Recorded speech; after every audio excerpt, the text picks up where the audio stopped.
पूर्णिमा जी, देश मोदी जी के साथ कितना है वो तो ऋषभ तिवारी का फ्रस्ट्रेशन बता रहा है। किसी को 1 महीने तक तरसाओ, उनको मारो, कीलों वाली लाठी से मारो और उसके बाद बोलो कि गाली क्यों बक रहे हैं। और ये मैं आपको बता देता हूं, इस देश के इतिहास में तमाम प्रधानमंत्रियों को बहुत कुछ बोला गया, सिर्फ ये सरकार है जो इतना रोना करती है, बाकी कोई परवाह भी नहीं करता था। अब गाली बकने का ऐसा है कि इनके लोगों से जुड़ा हुआ एक आदमी है, शायद सत्यम पंडित नाम है उसका या ऐसा कुछ, वो क्यों बच्चों को गाली बक रहा है? ऋषभ तिवारी, अगर तुम किसी को भेड़िया बोल रहे हो ना, तो राजनीतिक भेड़िया है कांग्रेस, बिल्कुल है, और जिम्मेदारी से बोलता हूं। इकट्ठा करना और खा जाना, ये तुम्हारा इतिहास है। यस श्रीवास्तव, आप लोग की मानसिकता वही है जो 99 240 से बड़े समझते हैं। तिवारी जी, आपके घर के बच्चे आपसे नाराज होंगे, आपको वैसी गाली एक्सेप्टेबल है? आपके घर के बच्चे आपसे नाराज होंगे, ऐसा प्ले कार्ड एक्सेप्टेबल है? आपके घर के बच्चे आपसे नाराज होंगे, आग लगाएंगे घर में, पड़ोसी आपके नाराज होंगे, आग लगाएंगे पड़ोसी आपके घर में, आग लगाने दोगे जस्ट बिकॉज़ फ्रस्ट्रेटेड आपसे, गाली गलौज करने दोगे जस्ट बिकॉज़ फ्रस्ट्रेटेड आपसे। छात्रों की सपोर्ट करो, दंगाइयों की नहीं। दंगाई आपके लिए वोट करते होंगे, हमारे लिए छात्र स्वरप्रिय है, दंगाई आपके लिए स्वरप्रिय होंगे। फिर फोड़ दिए बच्चों के। आप अभी 10 मिनट डिबेट करोगे, अपनी भाषा शैली खुद खोदोगे, अपना इतिहास याद रखना हर एक डिबेट का। यस श्रीवास्तव, ऋषभ तिवारी का कोई डिबेट से ऋषभ तिवारी को म्यूट नहीं किया गया हो, लेकिन यस श्रीवास्तव का इतिहास है। 10 मिनट पेशेंस नहीं रख पाओगे आप। चैलेंज करता हूं, मुद्दों पे बात करो। 10 मिनट पेशेंस नहीं रखोगे, तू तड़क पे आप उतर जाओगे। तू तड़ाक पे उतर गया, ये तो मानसिकता है। मैं जिम्मेदार नहीं हूं। तू तड़ाक पे उतर जाओगे आप। आपके अंदर पेशेंस नाम की चीज नहीं है श्रीवास्तव, अपने अंदर सुधार लो। अभी भेड़िया जानती हूं, यश दूसरों के पीछे ऋषभ तिवारी को छुपने की आदत नहीं है। मैं ठोक के राजनीति करता हूं और आपके डंडे खा के पार्लियामेंट्री स्ट्रीट थाने में जेल से रह के आया हूं। किसको समझा रहे हो? ठीक है ऋषभ, एक सेकंड रुकिए। किसको समझा रहे हो? मैं सिर्फ इतना जानती हूं, जो लगातार हम देख रहे थे कि विपक्ष चाहता था कि संसद में चाहता था कि संसद में इस पर चर्चा होनी चाहिए, और जब संसद में चर्चा की बारी आई तो वो चर्चा ना होकर हंगामे की भेंट चढ़ रही है संसद की कार्रवाई। मैं सिर्फ इतना जानती हूं, आप लोग जो चाहते थे वो हो रहा है सदन के अंदर, और उसके बावजूद आप लोग चर्चा नहीं कर रहे हैं, ये मूल समस्या नजर आ रही है। विनय सिंह साहब, क्या दिक्कत है अब संसद में चर्चा के लिए?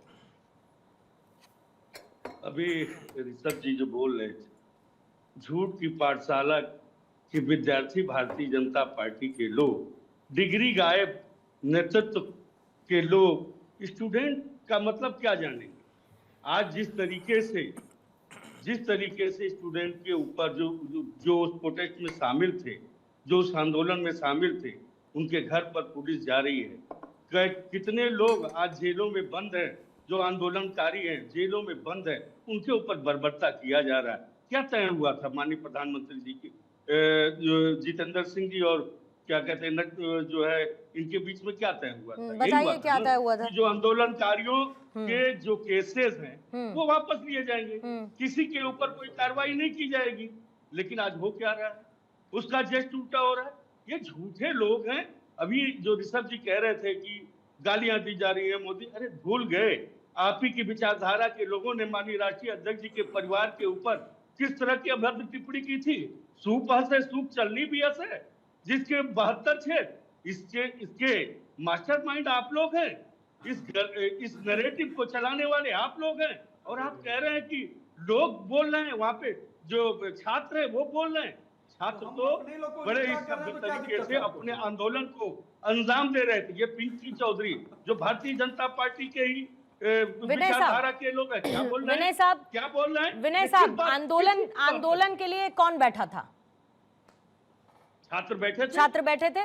एक नीट अभ्यर्थी अभी पैनल में है।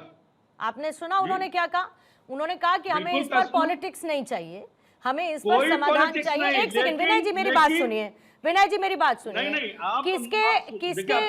किसके नेतृत्व में प्रदर्शन हो रहा था, प्रोटेस्ट हो रहा था?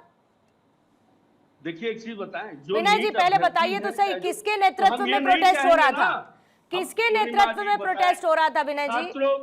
हम किसी के नेतृत्व में नहीं, छात्र अपने किसके नेतृत्व में हो रहा था बताइए ना सर।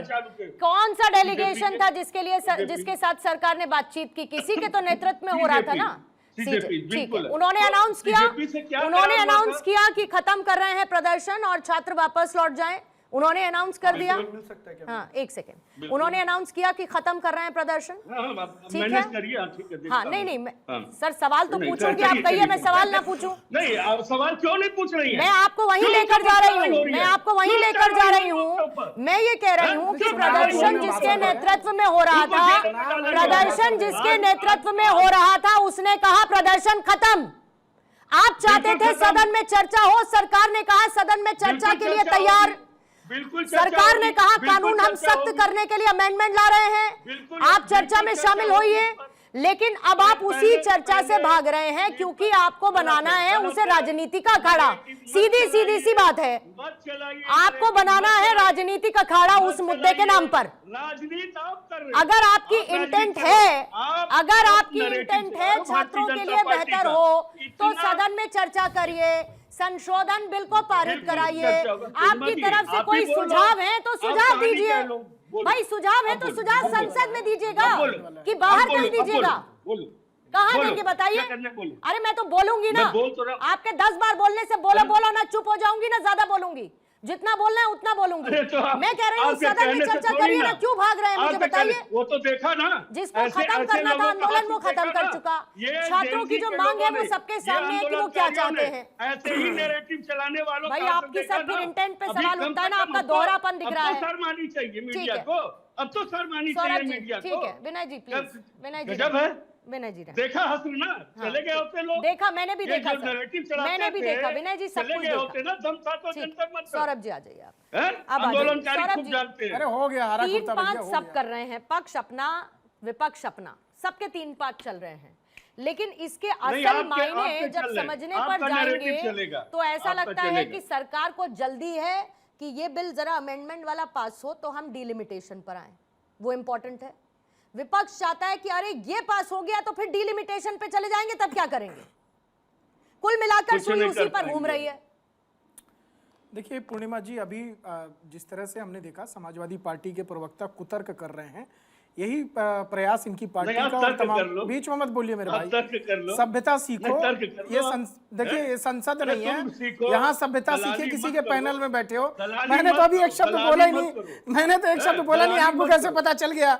दलाली का बड़ा आपको जो है अनुभव है लग रहा है। देखिए मैंने अभी बोला नहीं, बोलने दीजिए, सुन लीजिए पहले मेरे भाई बोल। देखिए मैं कह रहा हूँ कि इस देश के अंदर जनता की गाड़ी कमाई से संसद चलती है, लगभग एक दिन का खर्चा 9 करोड़ रुपए होता है, मतलब 1 मिनट का 2.5 लाख रुपए खर्चा होता है। सरकार की भी जिम्मेदारी है, विपक्ष की भी जिम्मेदारी है कि जो जनता से द्वारा चुने गए सांसद हैं वो अपने मुद्दे को पटल पर उठाएं और जनता की समस्या का समाधान हो। एक बहुत ही महत्वपूर्ण विषयों पर जो बिल पास होने वाले हैं उसके लिए सरकार ने अपने मंत्री, जिनकी युवाओं के आंदोलन में मांग थी कि धर्मेंद्र प्रधान जी को हटाया जाए, उन्होंने एक तरह से समझ लीजिए कि कुर्बानी दे दी कि ठीक है, उनकी कुर्बानी पर भी अगर संसद चलती है, अगर देश के बीच में मत बोले मेरे भाई, क्या बीमारी है क्या? अरे मेरी बात तो होने दो पूरी। कोई बीमारी है क्या? मैं पार्टी की बात कर रहा हूं ना, उनके पार्टी की बीमारी है क्या कोई? देखिए वो उन्होंने कुर्बानी दी, उसके बाद जो है आज का दिन था जो तय किया गया